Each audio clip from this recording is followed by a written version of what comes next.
안녕하십니까. 자, 공인중개사 법령의 한민우입니다. 모의고사 잘 보였습니까? 어렵죠? 자, 그래서 이 동형 모의고사가 이제 시작이 됩니다. 그래서 동형 모의고사는 문제가 어렵습니다. 시험은 절대 이렇게 안 나옵니다. 이렇게 나오면요, 다 탈락이에요. 그러니까 우리는 연습을 하는지라 조금 이제 어렵게 연습을 합니다. 그리고 시험장에서는 시험을 쉽게 보자. 이런 취지하에서 문제가 나온 거예요. 그래서 여러분들 너무 낙담하지 마시고요. 우리가 기준을 삼을 때는요, 어떻게 삼아야 되냐면, 내가 평균은 이상으로 맞자. 그렇게 이제 이해하시면 돼요. 그래서 제가 이제 매주 평균은 몇 점 정도가 나왔다라고 말씀드릴 거예요. 이 평균이라는 것은 오프라인에서 강의를 듣는 분들의 시험 본 결과, 일단 평균입니다.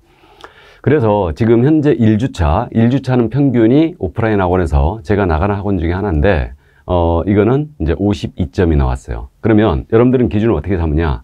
내가 1주차에서 52점을 넘겨야 된다는 얘기죠. 그러니까 평균만 넘기면 합격할 수 있다는 얘기예요. 그 얘기입니다. 그러니까 그렇게 기준을 삼아 주시고 너무 실망을 하지 마시기 바랍니다. 중개사법은 그래도 비교적 쉬운 과목이죠. 그러니까 이제 고득점을 해야 되는 과목이라는 그런 압박감이 있습니다. 저는 그게 스트레스라고 그랬죠. 이게 나는 왜 60점이 아니고 80점 과목일까? 그런 이제 스트레스가 있습니다. 근데 과목 담당생으로서 여러분들이 충분히 득점할 수 있도록 그렇게 이제 해드릴 거니까요. 너무 걱정하지 마시고.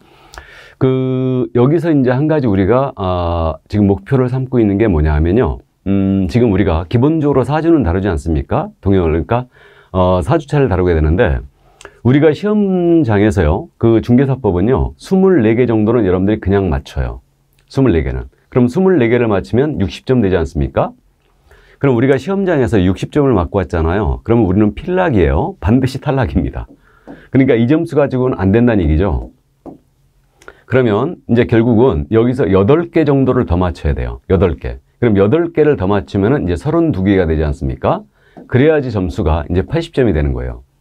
그래서 요즘 사실 솔직히 말씀드려서 중개사법 80점 맞는 거 쉽지 않습니다. 웬만한 노력 갖고는 안 돼요. 그래서 80점 맞기가 쉽지 않아졌는데 문제가 고난이도 문제들이 지금 출제가 되고 있기 때문에 그런 거죠.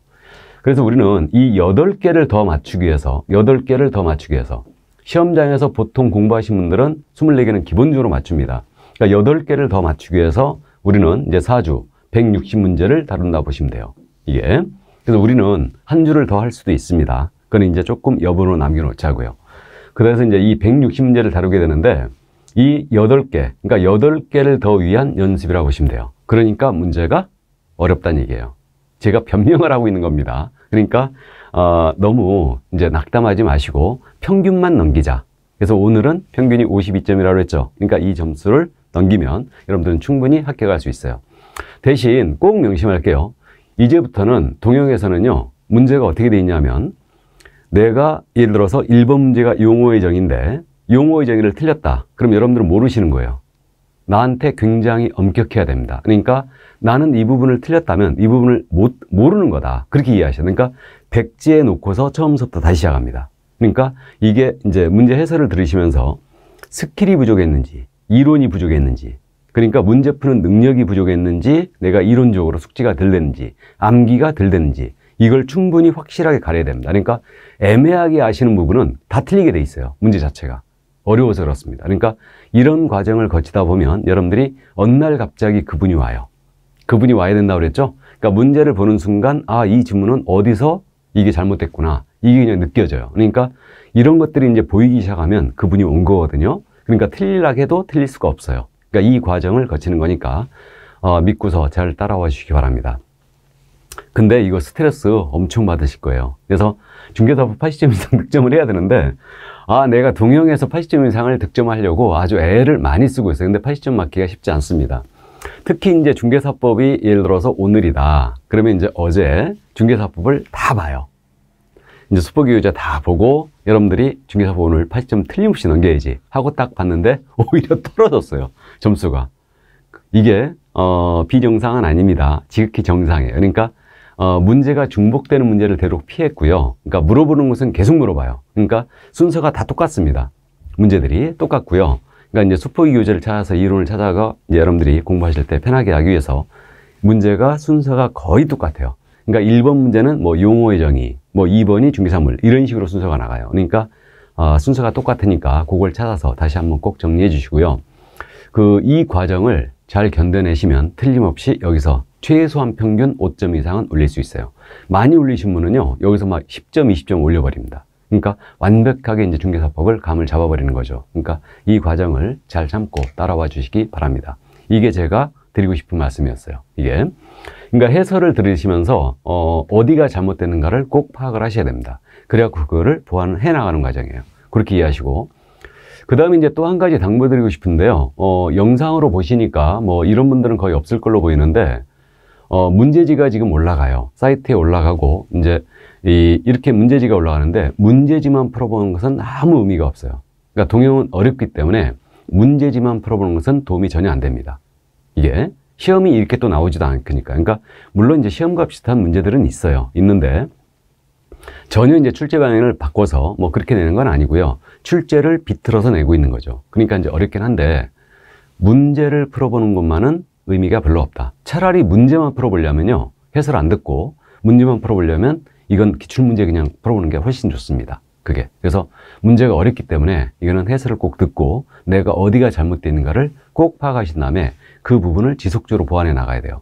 그래서 지금 기본적으로 사진을 한다고 그랬는데 예를 들어서 용어의 정의다. 그럼 용어의 정의 문제를 이렇게 물어보고 이렇게 물어보고 이렇게 물어보고 이렇게 물어보는 거니까 비슷한 유형의 문제를 이렇게도 물어보고 저렇게도 물어보고 그런 식으로 하는 거예요. 그러니까 여러분들이 시험장에 가면 문제를 접했을 때 굉장히 이제 문제가 익숙하다는 그런 느낌을 가지게 될 겁니다.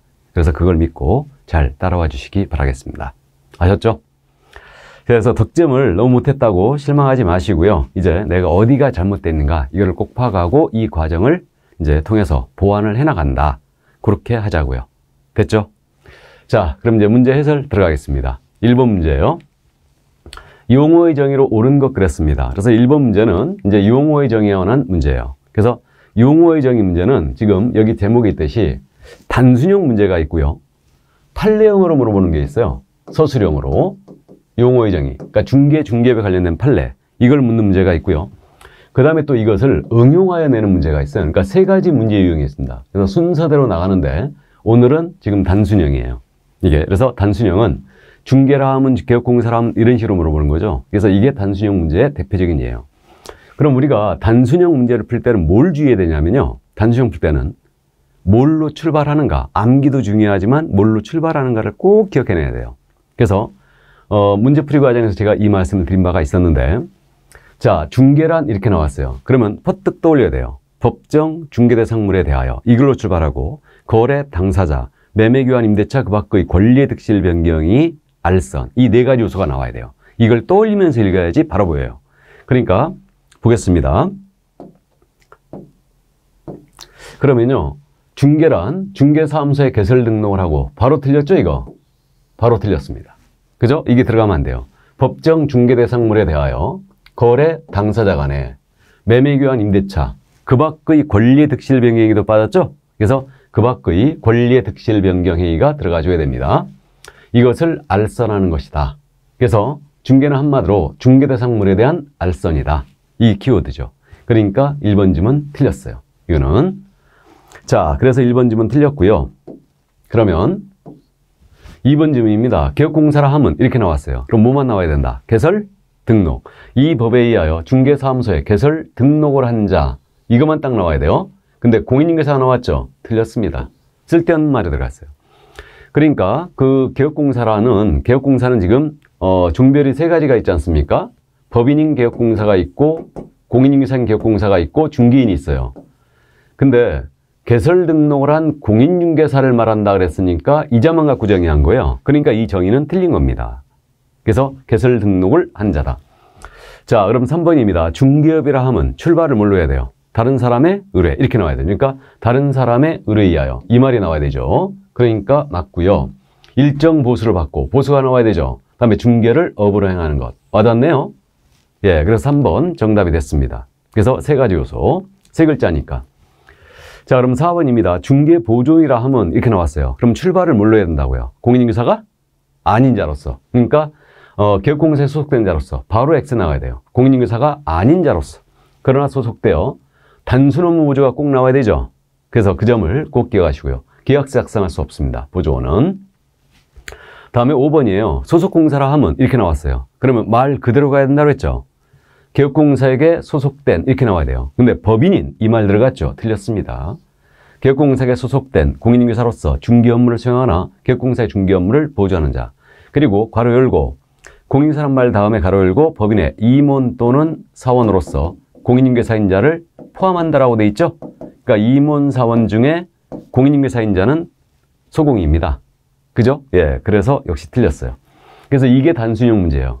그러니까 이런 문제는 여러분들이 쉽게 해결할 줄 아셔야 됩니다. 그죠? 그러면 여기서 있잖아요.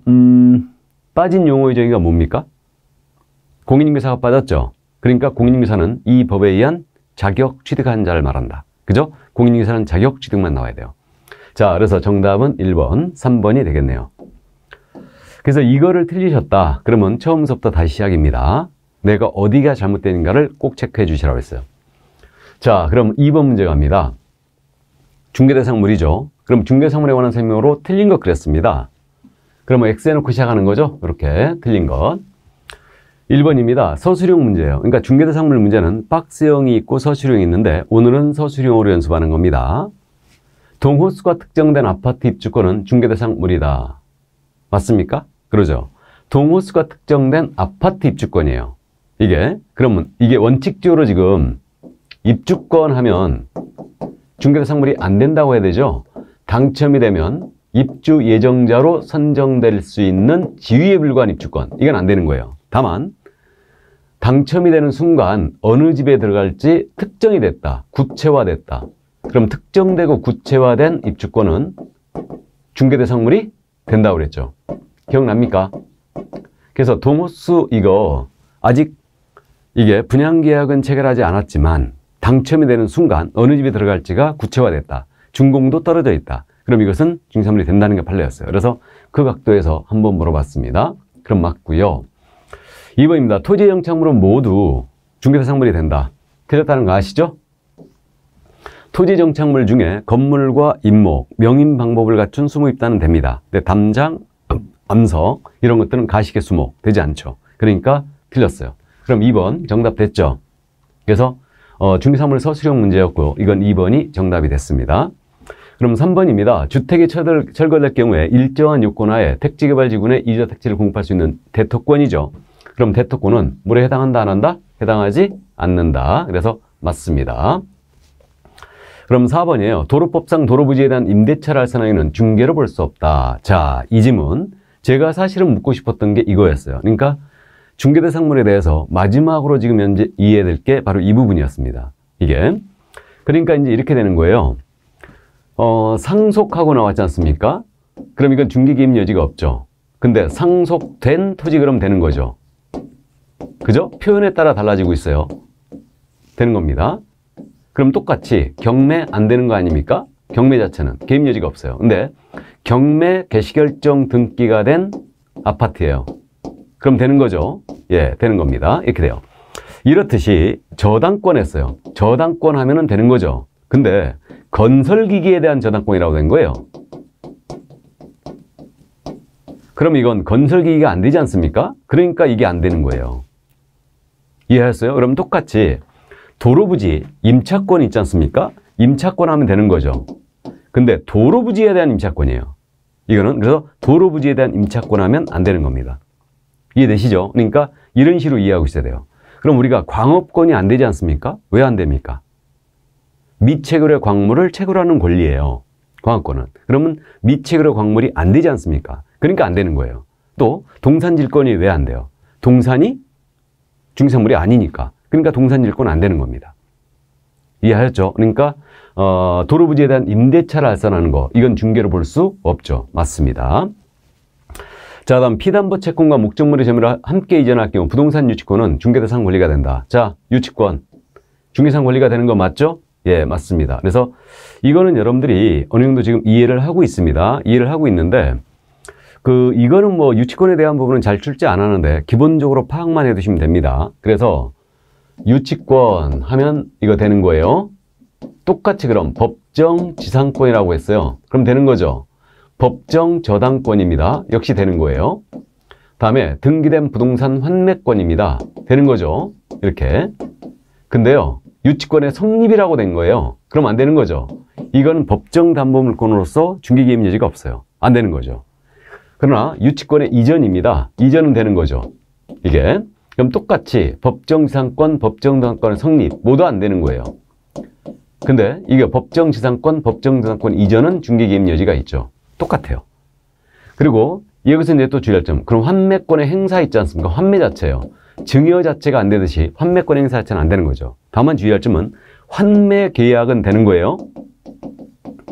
매매 계약에 부수하여 환매 계약할 수도 있죠. 그럼 이거는 개입 여지가 있죠. 그럼 환매권의 이전은 부기등기로 가능하잖아요. 그죠? 이렇게 됩니다. 그럼 유치권에 성립하면 안 되는 거예요. 근데 똑같이 유치권에 유치권이 성립된 건물이라고 나온 거예요. 그럼 이렇게 나오면 이건 돼요, 안 돼요? 되는 거죠. 네, 그래서 5번도 맞습니다. 이게. 자, 정답은 2번이었어요. 자, 그래서 이제 중3물 문제, 서술형 문제를 확인해 봤고요. 그럼 다음에는 이제 박스형 문제 같은 걸 연습을 하겠죠, 계속. 예, 그래서 그때는 이제 나머지 동영에서 또 나올 겁니다. 자, 그럼 이제 2번이 정답이었어요. 그럼 3번 문제로 가볼까요? 이거는 지금 현재 공인인증서 제도에 대한 부분이에요. 그러면 이건 지금 공인인증서 제도에 대해서는 시험에 어떻게 나오고 있냐면 공인인증서 정책심의위원회가 있죠. 그래서 공인인증서 정책심의위원회가 있고 이렇게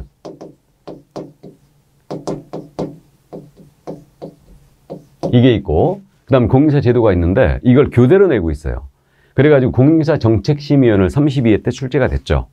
그래서 올해는 내면은 공인인증서 시험 제도와 자격증 양도되어 사칭 금지 이걸 엮어서 같이 물어볼 거다. 그렇기 때문에 이런 문제가 지금 1주차에 나간 거예요. 자, 그럼 공인인증서 제도에 관한 내용인데 주로 이제 사칭, 금지 이런 것들이에요. 보겠습니다. 옳은 것 그랬어요. 1번입니다. A 공인인증서가 B 공인인증서로 하여금 A의 성명을 사용하여 중개 업무를 하겠다. 그러면 성명을 사용하여 중개 업무를 하겠다. 그럼 이건 대와 똑같죠? 그럼 이때는 자격을 취소해버리죠. 자격 취소하고 1-1이다. 맞았네요? 예, 맞습니다. 그럼 1번 일단 맞았습니다. 정답 바로 됐네요? 그럼 속으로 읽으시면서 그랬죠. 같은 공인인증서인데 무슨 자격증을 빌려? 그죠? 근데 이게 다른 자격증들 양도되어 그 사례를 보면요. 그러니까 이제 대표적으로 예를 들면 약사를 들어서 죄송한데 약사 자격증을 갖고 있는데 다른 약사 자격증을 빌려갖고 또 약국을 하는 거예요. 이거. 그러니까 똑같이 B 공인인증서인데 A 걸 빌려가지고 하는 거죠. 이게. 뭐 그런 일이 있을 수 있겠죠. 그래서 1번. 이제 그런 건 생각하지 마시고요. 성명을 사용하여 업무하겠다. 그럼 자격 취소 1-1이에요. 그러니까 정답 1번 됐고요. 2번입니다. 이제 2번이 함정이었어요. 공인인증서 자격의 부정취득으로 자격이 취소된 자는 5년 동안 응시하기 제한된다. 자, 이게 우리가 부정한 방법으로 자격을 취득했지 않습니까? 그럼 자격 취소하는 거죠. 그죠? 자격 취소하는 거예요. 그럼 이거 자격 취소하는데 자격이 취소가 됐으니까 몇 년간 응시하기 정지돼요? 3년이죠. 그죠? 응시하기 제한됩니다. 3년이죠. 근데 여러분들이 이제 착시를 유도했어요. 우리가 잘 알고 있거든요. 시험을 못 보는 자 2명 있어요. 시험 부정행위자로서 5년이 경과되지 아니한 자와 공인인증서 자격을 취소당하고 3년이 경과되지 아니한 자. 이 자는 시험을 보죠. 근데 이게 부정취득이라고 했지 부정행위자가 아니에요. 그죠? 그러니까 착시를 유도한 거예요. 그렇기 때문에 이제 애매하게 알고 있으면 확실히 틀린다는 얘기죠. 문제들이 어렵기 때문에. 자, 그래서 2번 질문 틀렸습니다. 자격 취소니까 결국 3년간 응시를 제한하죠. 그럼 나머지 내용 잠깐 볼까요? 여기 부정행위자예요. 부정행위자는 5년 동안 응시하기 제한되죠. 하지만 이 기간 동안 중개보존 근무는 되죠? 이건 잘 묻진 않지만 이해하고 있어야 되고요. 그러나 이제 자격 취소한 자는 3년 동안 시험도 못 보고 중개보존도 될 수 없어요. 그죠? 이렇게 되고요. 그 다음에 자격을 취소하면 동네방네 소문 다 내야 되죠. 그러니까 자격을 취소했을 때는 5일이죠. 5일 내 국토부 장관에게 보고하고 다른 시도에 통보해야 돼요. 그럼 5일 나오면 반드시 자격 취소 시에만 5일 내 국장 보고해요. 그 점 이해하시고. 시험 부정행위자도 동네방네 소문 다 냅니다. 시험 시행 기관장이 다른 시험 시행에 모두 통보하게 돼 있죠. 통보하고 응시자격을 5년간 정지시켜버립니다. 그죠? 이자의 시험은 물론 무효로 처리하고요. 이게. 자, 그래서 2번 지문 틀렸습니다. 그럼 이제 3번 지문이에요. 이것도 어려운 지문인데 지우겠습니다. 공인인증사일지라도 중개사무소에 개설 등록을 하지 아니한 경우에는 공인인증사 명칭을 사용해서는 안 된다. 지금 공인중개사라고 했죠. 그럼 공인중개사라면 등록을 하지 않았더라도 공인중개사라는 말은 쓸 수 있죠. 그죠? 쓸 수 있습니다. 그러니까 틀렸어요. 이게 틀렸습니다. 근데 주의할 점은 그거죠. 공인중개사라면 공인중개사이더라도 이게 공인중개사일지라도 개설 등록을 하지 않았다면 공인중개사 사무소라는 명칭은 쓸 수 없죠. 구분하셔야 됩니다. 이건 쓸 수 없어요. 맞았죠? 근데 공인중개사일지라도 등록을 하지 않았다면 공인중개사란 말을 사용해서는 안 된다는 틀렸어요. 근데 공인중개사라도 등록을 안 했다면 공인중개사 사무소, 부동산 중개라는 명칭은 못 씁니다. 무슨 말인지 이해되시죠? 그러니까 이것도 주의를 꼭 해주시고요. 자, 그럼 4번입니다. 공인중개사가 아닌 자가 단순히 명함에 공인중개사 사무소 대표라고 썼다. 이거는 사칭이라고 그랬죠. 그래서 1-1이죠. 이거는. 자, 그래서 역시 해당하지 아니한다. 틀렸고. 자, 그 다음에 이제 5일 떴습니다. 자격 취소나 자격 정지한 시도에서는 5일이 나오면 반드시 이거 암기하시라고 했죠. 앞으로 가고 정지가 들어가 있는 걸 꼭 체크해야 돼요. 취소 시에만 5일 내 국장 보고하고 다른 시도에 통보한다. 그죠? 취소 시에만. 다른 나가서 시험 못 보게 하려고. 그래서 아주 중요 지문, 어려운 지문들 많이 들어갔습니다. 그래서 정답은 1번이었어요. 자, 그럼 3번 1번 문제였고요. 그럼 이제 4번 문제 갑니다. 등록 신청자 중 등록이 가능한 경우는 그랬는데, 자, 이제 등록 기준. 작년 시험에서요, 등록 기준하고 결격을 엮어서 한 문제로 대충 물어보고 말았거든요. 그러니까 올해는 등록 기준하고 그 결격 사유를 각각 한 문제씩 분명히 낼 거예요. 그러니까 우리가 법인의 등록 기준이 중요하죠. 그래서 이제 등록 기준. 그걸 응용화해낸 문제가 이거다. 그러니까 정통으로 물어본 문제가 있고 응용화해내는 문제가 이거다. 그러니까 등록 기준의 응용 문제예요. 이거는. 그러면 보겠습니다. 등록이 가능한 경우는 그랬습니다. 1번입니다. 갑법인은 목적사업을 중개업과 부동산 컨설팅을 하는 협동조합이다. 그러면 중개업과 부동산 컨설팅은 법인이 할 수 있죠. 그럼 등록 가능하죠? 맞습니다. 협동조합 가능하잖아요? 그러니까 맞았어요. 그럼 1번 정답 됐죠, 지금? 바로. 근데 등록 기준을 묻는 거예요. 정통 문제를 묻습니다. 그러면 중개업과 부동산 컨설팅만 목적으로 하는 협동조합이어야 한다라고 하면 틀렸죠. 무슨 말인지 이해되시죠? 중개업만을 영위할 목적으로 설립돼야 한다라는 틀렸어요. 근데 중개업만 영위할 목적으로 설립된 상법상 회사는 등록을 할 수 있다 그러면 맞았죠. 이게 그러니까 그 기준을 응용해서 지금 현재 물어보는 문제예요. 이게 조금 더 어렵습니다. 근데 가볍게 거의 비슷해요. 등록 기준이 여러분들 거의 안 틀립니다. 그럼 1번 정답 됐고요. 2번입니다. 우리 가설 건축물에 중개사무소 확보하면 안 되죠. 그죠? 무허가 불법 건축물은 안 됩니다. 그래서 건축물 대장에 기재가 된 건물이 되고 소유, 전세, 임대차, 사용대차 번호 사용권을 확보해야 되고 건축물 대장 기재가 안 됐을지라도 준공이 떨어진 건물에는 가능하다. 그죠? 이렇게 되고 그 다음에 이제 면적 제한 규정은 존재하지 않아요. 그래서 가설 건축물은 안 됩니다. 그래서 등록 불가. 이거 유한 책임회사는 상법상 회사 중에 하나인데 가설 건축물이기 때문에 등록 불가.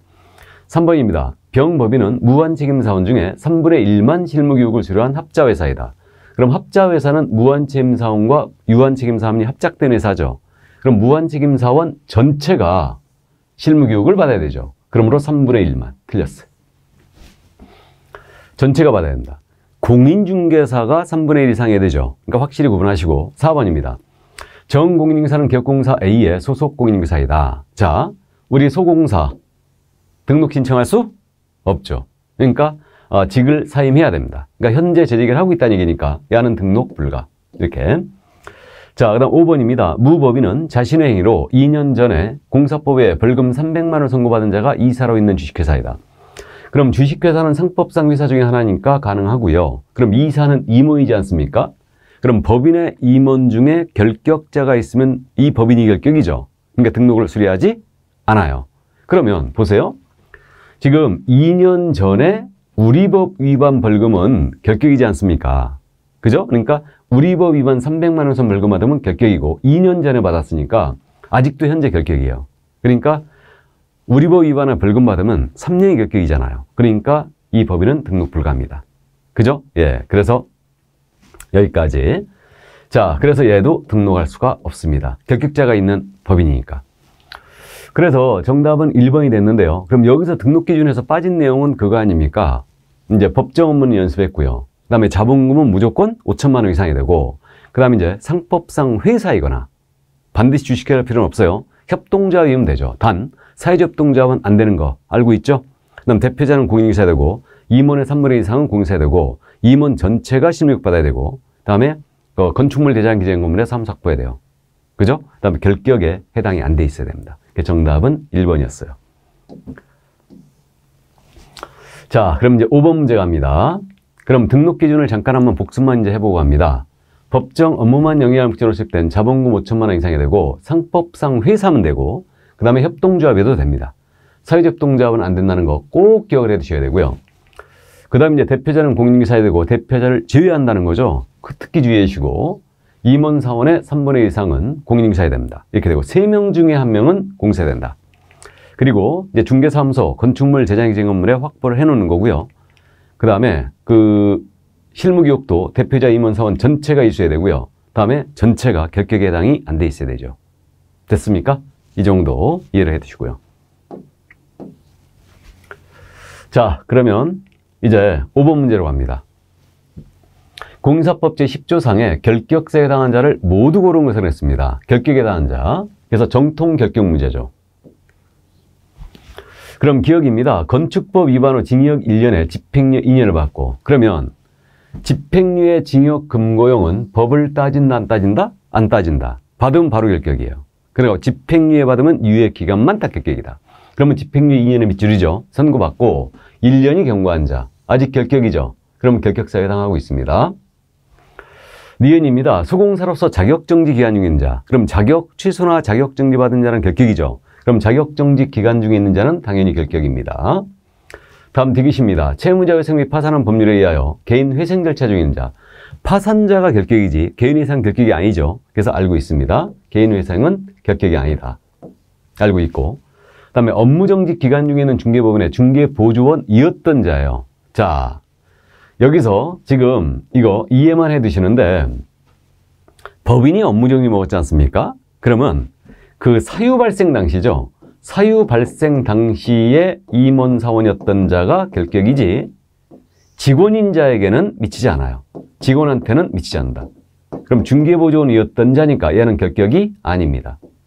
그죠? 그래서 이 점 이해해 주시고, 그 다음에 등록증 대여로 인하여 등록 취소를 했어요. 그러면 등록 취소를 당하면 이 자는 몇 년? 3년이 지나야 되죠. 그러니까 2년이 경과한 자는 아직 결격입니다. 그죠? 이렇게 돼요. 그러니까 대여로 인하여 등록 취소했다. 그러면 이때는 이제 3년이 결격입니다. 자, 그래서 정통 결격 문제를 봤고요. 요즘 지금 결격에서 자주 묻는 게 그겁니다. 집행유예는 유예기간 동안 결격이죠. 그럼 선고유예입니다. 선고유예는 결격에 해당한다, 안 한다? 해당하지 않는다. 선고유예는 결격이 아닙니다. 이렇게 되고, 그 다음에 또 그 피한정 후견인, 피특정 후견, 피성년 후견인 모두 결격이죠. 근데 피특정 후견인 있지 않습니까? 피특정 후견인은 결격이 아니에요. 그죠? 이것도 결격이 아닙니다. 그래서 이 정도, 이제 요걸 잘 묻고 있네요. 이해를 해 두시고요. 자, 그래서 결격에 해당한 자, 지금 기억, 니은, 미음, 이게 정답은 이제 4번이 되겠습니다. 그죠? 예, 그래서 결격사유 문제였어요. 이거는. 자, 그러면 결격사유 이론을 한번 잠깐만 기억만 살리고 합니다. 그러면 결격사유에 대해서는요, 일단 제한 능력자가 있죠. 미성년자, 피한정, 피성년이고 피특정 후견은 아니라고 말씀드렸어요. 미성년자는 성년 의제를 인정하지 않습니다. 그다음 파산 선고받고 복권되지 아니한 자가 있고요. 근데 개인 회생 절차 중인 자는 결격이 아니라고 그랬습니다. 그 다음에 또 이제 수용자 3명이 있죠. 금고 이상의 실형받고 집행이 종료되거나 면제가 됐다. 그러면 3년 결격이고, 그 다음에 이거는 이제 만기 석방 참고하십니다. 3년이고요. 가석방 받은 자는 가석방 기간 더하기 3년이죠. 그러나 특별 사면 받은 자는 3년이 결격입니다. 그냥 집행을 면제한 제도니까. 그죠? 그 다음에 일반 사면 받은 자는 즉시 벗어나죠. 없던 일로 했으니까. 그리고 집행유예 꼭 기억하는데, 금고 이상형의 집행유예를 받으면 유예 기간 동안만 격격인데 선고유예를 받은 자는 격격이 아니죠. 그 다음 또 이 법에 위반했어요. 그럼 벌금형에 대해서 아주 잘 묻고 있는데 자신의 행위로 이 법입니다. 공인중개사법 찾아야 되고요. 우리 법이라면 300만 원 이상 받아야 되고 300만 원 받았다면 이때는 3년이 격격입니다. 그죠? 이렇게 되고 다만 양벌 규정에 따른 벌금형은 격격이 아니었고요. 기억나죠?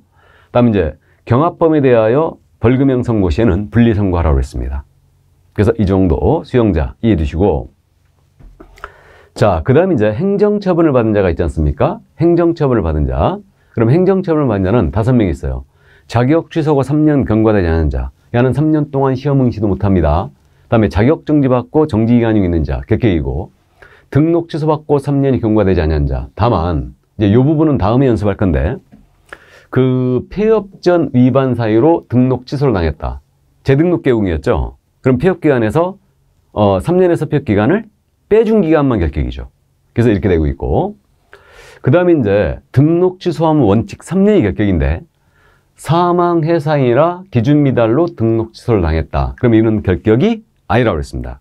이건 이제 다음에 연습을 할 거예요. 꼭 기억을 해두시고 결격 사유로 등록 취소를 당해도 이때는 등록 취소 3년 결격이 아니고 결격 사유 기간 동안이 결격이 되죠. 그러니까 이것만 기억하자고 그랬죠. 파산 선고를 받아서 등록 취소를 당해버리면 이때는 등록 취소 3년 결격이 아니고 복권될 때까지 결격이라고 그랬죠, 이거. 그죠? 그래서 이제 이 점 다음에 연습을 할 겁니다. 그 다음에 이제 업무정지 처분받고 폐업했어요. 그럼 업무정지 기간 동안 결격이라는 걸 알고 있고요. 법인이 업무정지 받았을 때 그 사유 발생 당시에요. 처분 당시가 아니죠. 사유 발생 당시에 임원 사원이었던 자는 그 법인의 업무정지 기간 중 결격이에요. 근데 직원인자에게는 미치지 않는다겠습니다.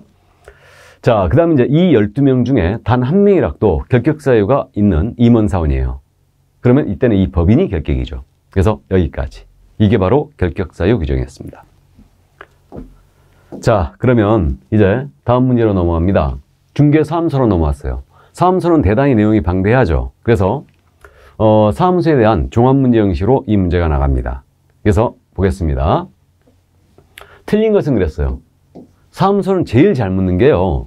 순수하게 사무소에 대한 부분은 분사무소하고 중개사무소 이전 있죠. 이걸 제일 잘 물어요.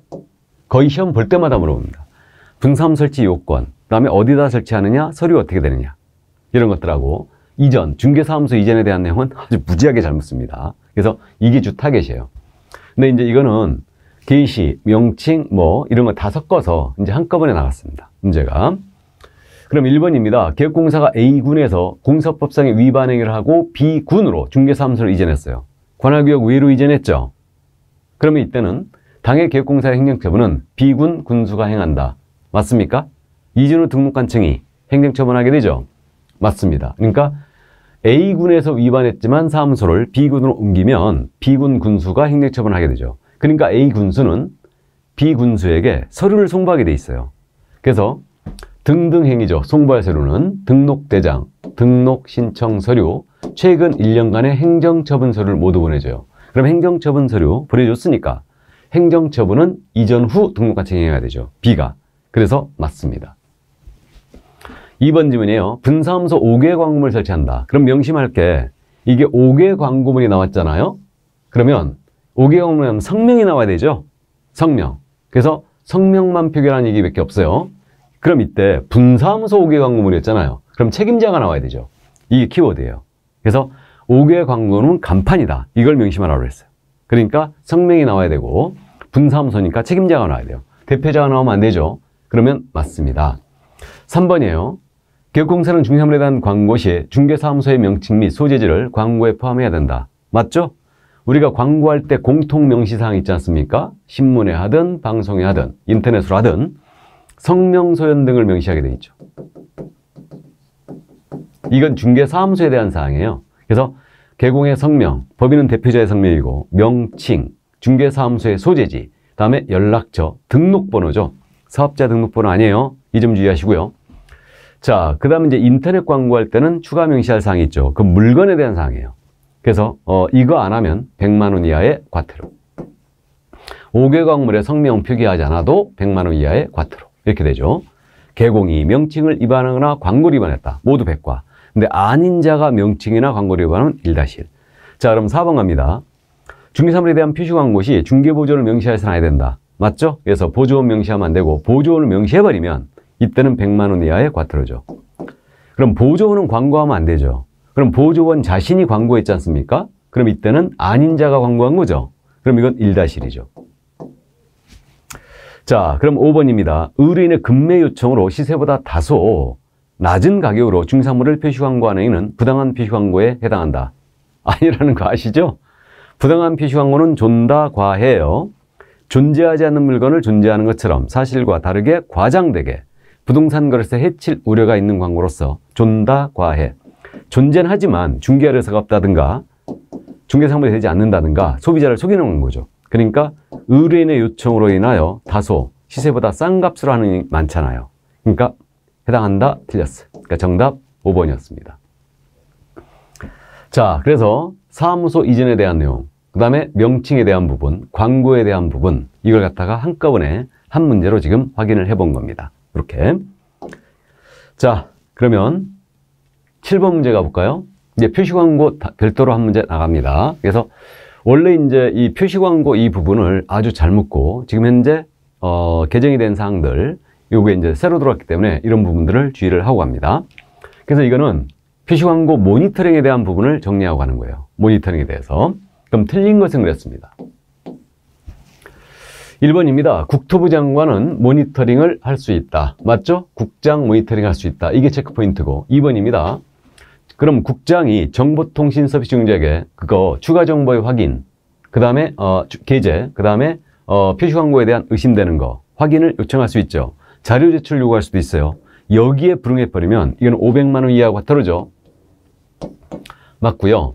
그럼 모니터링을 위탁받은 기관입니다. 그러면 기본 모니터링은 12월 말까지 계획서 내야 되고요. 수시 모니터링은 미리 계획서를 내는데 기본 모니터링은 분기마다 하는 거죠.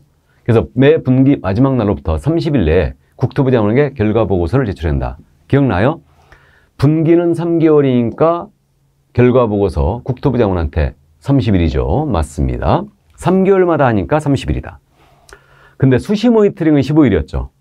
그죠? 수시 모니터링은 15일 내에 결과 보고서를 제출해야 돼요. 자, 그 다음 모니터링 이렇게 조사 조치 요구를 받은 시도의사 등록 과청이에요. 그러면 국토부 장관은 이제 시도의사 등록 과청에다 조사 및 조치를 요구할 수 있고 신속하게 그럼 그들은 조사 및 조치를 해주고 이 결과를 피드백 해줘야 돼요. 그럼 완료한 날부터 며칠? 10일이죠. 10일 내에 이거 피드백 해줘야 됩니다. 그러니까 10일짜리 사교협회 조사 종료 통보죠. 그러니까 통보를 해주게 돼 있고요. 5번입니다. 부당한 표시광고한 개업공사에 대한은 국토부 장관이 500만 원 이하 과태료 부과한다. 틀렸죠? 부당한 표시광고는 존다 과해였어. 등록관청이 500만 원 이하의 과태료를 부과하는 거죠. 그래서 정답 5번이었습니다. 풀어내셨죠? 이 정도. 자, 그러면 이제 8번 문제로 가볼까요? 그러면 업무 범위에 해당하지 않는 것, 이제 겸업으로 넘어왔어요. 법인의 겸업. 이거로 넘어왔는데 우리가 겸업을 암기하고 있지 않습니까? 그래서 이거는 정통 문제입니다. 법인의 겸업에 대해서 관상차분 경위를 꼭 암기해 주셔야 되죠. 문제를 지금 비틀 대로 비틀었어요. 이 문제도 어려웠습니다. 어려웠는데 이 문제 있잖아요. 생각보다 많이 틀렸어. 생각보다 많이 틀렸습니다. 그러니까 지금까지 온 문제 중에 가장 많이 틀린 문제 중에 하나가 이거였어요. 여러분들이 업무범위에 해당하지 않는 것을 모두 고른 것은 그랬는데 무려 70%가 틀렸습니다. 지금 이 문제를 깜짝 놀랐는데 그러니까 애매하게 아는 거는 다 틀리게 돼 있다고 그랬죠. 그럼 기억입니다. 공인중개사를 대상으로 한 중개업의 경영 제공. 자, 중개업의 경영정보 제공 나왔어요. 그럼 공인중개사 대상이 아니죠. 꼭 체크해야 됩니다. 개공 대상이 된다. 알아봤고. 자, 다음 최유효 이용에 대한 상담이에요. 그러면 이게 개론 시간에 최유효 이용이라고 많이 들어봤죠. 그럼 이거 토지에 대한 상담 아니에요. 그럼 부동산에 대한 상담 그럼 그냥 알아봤을 텐데 토지라고 했으니까 못 알아보는 거죠. 토지에 대한 최유효 이용 상담입니다. 할 수 있죠. 부동산 컨설팅 아니에요. 그죠? 당연히. 그럼 디귿입니다. 공장용지 분양대행이에요. 그러면 토지 분양대행 그럼 그냥 알아봐요. 그러면 상업용지의 분양대행, 공장용지의 분양대행, 주택용지의 분양대행. 모두 안 되는 거죠. 그러니까 공장 용지, 토지지 않습니까? 그러니까 불가해요. 그다음은 주택이나 상가에 대한 임대차 관리라고 그랬어요. 그러면 우리가 관리대행으로 암기하고 있어요. 그럼 이게 정확한 범민이 주택이나 상업용 건축물에 대한 임대차 관리 등 부동산의 관리대행 그랬어요. 임대차 관리 등 부동산의 관리대행. 그러니까 우리가 대행자가 들어가면 주상만 된다고 얘기했잖아요. 이걸 허점을 찌른 거죠. 그러니까 주상이니까 당연히 임대차 관리 할 수 있죠. 이게 할 수 있어요. 그래서 그럼 토지주택의 매매의 알선업이요. 자, 이것도 있잖아요. 그러면 이 부동산에 대해서 매매의 알선업이라고 그랬죠. 이건 중개업이에요. 그러니까 당연히 할 수 있죠. 근데 이걸 갖다가 토지나 주택의 매매업 그러면 안 되는 거죠. 이건 못 하는 거죠. 금지행위예요. 그러니까 지금 이게 경험 문제였는데 더군다나 또 박스형인데 이게 틀린 거라고 그랬죠. 해당하지 않는 거. 그러니까 거꾸로 쓰는 것도 조심해야 돼요. 그래서 이게 작은 실수가 큰 화를 분다고 했어요. 그러면 정답은 니은, 리을 이걸로 치면 안 되죠. 근데 다행히 니은, 리을, 미음이 없었어요. 없었습니다. 그래서 정답은 4번이 됐죠. 기억, 디귿이 아니었어요. 그죠? 그러니까 박스형은 답치기 전에 반드시 확인하고 쳐야 됩니다. 여기까지. 자, 그러면 이제 9번 문제를 가볼까요? 고용인. 역시 매회 출제하고 있죠. 그러니까 고용인, 정통 문제로 나갔다 보시면 되는데 시험에서는 고용인에 대해서 전반적으로 물어봐요. 이게 그러니까 소공사에 대한 설명이다, 보존에 대한 설명이다. 자, 이렇게 물어보는데 자, 틀린 것 그랬습니다. 1번입니다. 개업공사가 소공사나 보조원을 고용한 경우는 교육을 받도록 한 후, 그럼 소공사는 실무교육, 중개보조는 직무교육 받도록 한 후 업무를 개시하기 전까지 등록관청에 신고. 맞죠? 2번입니다. 외국인을 소공으로 고용했어요. 그의 공사증 사본을 첨부해야 된다. 착시를 요했어요. 기출지문인데 우리가 고용신고할 때 어떠한 서류도 첨부하지 않는다. 그죠? 직접 다 확인 요청해요. 자격 발급 시도자 확인 요청하고 결격 여부 신원주에 들어가고 교육서류부도 확인합니다. 다만 외국인의 경우는 고용인이 외국인이었다. 그러면 결격에 해당하지 아니함을 증명할 서류를 첨부하게 돼 있죠. 그죠? 그러니까 외국인일지라도 공사증 사본을 첨부하지 않아요. 그래서 2번 틀렸습니다. 정답이었어요. 다음에 고용신고, 전자문서 할 수 있죠? 알고 있고. 다음에 고용인의 업무상행위입니다. 등록 취소나 업무정지를 받을 수 있죠? 그러니까 고용인의 업무상행위로 개공은 등록 취소, 업무정지 받을 수 있어요. 고용인의 업무상행위는 개공행위로 보니까. 양벌 규정에 따라 벌금형 받을 수도 있죠. 그죠? 예, 그래서 맞고요. 자, 다음에 5번입니다. 소공사에 대한 고용신고할 때 그가 중개행에 사용할 인장을 함께 등록할 수도 있죠? 예, 맞습니다. 이게 정답은 2번이었어요. 가볍게 물어봤고. 그러면 고용신고는 업무개시 전까지고 종료신고는 10일이지 않습니까? 이때까지 안 하면 제재가 뭐냐? 우리 법상 제재, 신고는 기본적으로 지금 현재 신고 2번에 대한 제재는 100과로 기억했지 않습니까? 근데 고용신고, 종료신고는 제재사항이 없기 때문에 그 밖에 2번 위반이에요. 그 밖에 2번 위반이 적용돼서 업무정지죠. 그러니까 고용신고를 위반하면 업정이 나간다. 그러니까 보조원 고용신고 안 해버리면 한 달 업무정지 묻는다고 했죠? 이 정도. 자, 그래서 여기까지 고용인에 대한 내용을 살펴봤습니다. 그러니까 9번, 2번이 정답이었어요. 자, 그럼 이제 10번 문제로 가볼까요? 그 오프라인 학원 쪽에서 제가 지금 통계를 갖고 있거든요. 통계를 갖고 있는데 이 10번 문제 있죠? 가장 많이 틀렸어요. 깜짝 놀랐습니다. 지금 10명 중에 9명이 틀렸어요. 9명이. 이거를. 그래갖고 함정에 다 빠진 것 같아요. 지금. 함정에 다 빠진 것 같은데 여러분들은 맞췄습니까? 휴피업을 이렇게 많이 틀릴 리가 없는데 깜짝 놀랐습니다. 옳은 것 그랬어요. 그래서 휴피업 매번 출제하고 있죠. 그 휴피업 문제는요. 딱 뜨게 되면 사전신고다. 그 다음에 3월 초과 휴업 시만 신고하는 거 있다. 이걸 명심해야 되죠. 그죠? 그러면 옳은 것 그랬는데 1번입니다. 출산의 경우는 6월에 휴업을 하고 3월에 휴업기간 연장을 할 수 있다. 맞았잖아요. 그러니까 우리가 부득이한 사유가 없다면 6월을 추가할 수 없잖아요. 이번에 추가된 게 임신, 출산이 추가됐죠. 그러니까 기존에 질병, 징집, 취약이 있었는데 임신, 출산, 그 밖에 국토부 장관이 정하는 고시하는 사항이 있었죠. 그래서 임신, 출산, 6월에 휴업을 하고 3개월 기간 연장할 수 있죠. 그럼 1번 바로 정답 나갔어야 돼요. 그러면 쉽게 답을 골랐는데, 자, 2번은 틀렸다고 알아봤어요. 휴피업 기간 변경 재개 신고는 모두 전자문서로 할 수 있다. 틀렸죠? 휴업 신고, 폐업 신고는 전자문서가 안 돼요. 등록증 첨부하기 때문에. 그래서 안 되고요. 다음 3번입니다. 개공사가 폐업을 하는 경우는 7일 내 등록증을 등록과측에 반납해야 한다. 자, 이 지문을 다 여기다 답을 쓴 거예요. 속으신 분들이. 그러니까 결국은 우리가 등록증 반납이 엄청 익숙해요. 그럼 반납은 7일 내에 하는 거 맞잖아요. 이거 맞는데, 아니, 이거 폐업이잖아요. 그럼 폐업 신고 전자문서 안 된다고 그랬죠. 왜 안 된다고요? 등록증 첨부하니까. 그러니까 폐업한 경우는 등록증을 7일 내에 반납해야 된다. 틀렸어요, 이거. 미리 반납했죠. 그죠? 그러니까 착시를 유도한 거예요. 그러니까 잠시 착각을 한 겁니다. 여러분들이. 그래서 이제 다시는 이제 속지 마시기 바랍니다. 그러니까 이제 이런 것들은 여러분들 스킬이 좀 부족한 거예요. 실력의 문제가 아니에요, 이거는. 스킬의 문제죠. 그래서 3번 틀렸습니다, 이거는. 그래서 3번의 답을 가장 많이 쳐주셨고요. 4번 폐업 신고한 자는 10일 내에 사무소의 간판을 철거해야 된다. 간판 철거는 아시죠? 그래서 지체 없이 철거하는 거예요. 10일이 아니죠. 우리가 10일짜리 안개하고 있거든요. 간판 철거 없어요. 지체 없이죠. 그래서 폐업 신고했거나 등록 취소를 당했거나 또는 그 중개사무소 이전했다. 그럼 지첩 철거해야 돼요. 근데 휴업이나 업무정지 기간 중에는 이때는 철거 의무가 없습니다. 휴업이나 업무정지 기간 중에는. 자, 그럼 5번입니다. 중개업의 휴업 및 폐업 신고하면 부가세법에 따른 사업자의 휴업 및 폐업 신고한 것으로 본다. 이거 틀렸다고 그랬죠? 이렇게 하면 참 좋았을 텐데 휴폐업 신고하면서 사업자는 휴폐업 신고를 같이 낼 수 있을 뿐이에요. 그죠? 예, 그래서 여기까지. 그럼 이제 서로 송부를 해주면 그 신고서를 낸 것으로 본다 그랬는데 휴폐업 신고해버리면 바로 사업자 등록에 휴폐업 신고한 걸로 간주하는 게 아닙니다.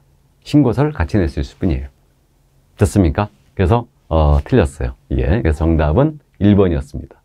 그래서 의외였어요. 이걸 이렇게 많이 틀렸다는 게. 자, 그럼 여기까지. 자, 그럼 여기까지 했으니까 커피 한 잔 마시고 할까요? 예, 잠시 쉬었다 하도록 하겠습니다.